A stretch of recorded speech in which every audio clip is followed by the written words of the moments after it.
Mamma जेवायला काय बनवलंय? अगं बाळा 20 बनवलंय. 1 नंबर झालाय. टेस्ट करून बघतेस? मम्मी तुला माहितीये का? अगं मी 95 मार्क्स मिळवले. ते पण फायनली. 5% कुठे गेले बाकीचे? कुठे गेले 5%? माझं झाडू झाडू 5% मिळून आली. कुठे गेले 5%? आवड अक्कल एवढा प्रकारच नाहीये. मूर्ख.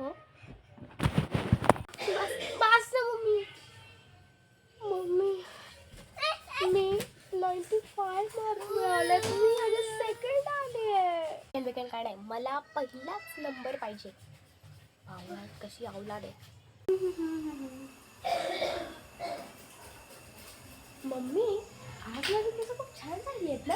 एकदम साडीसारखेच.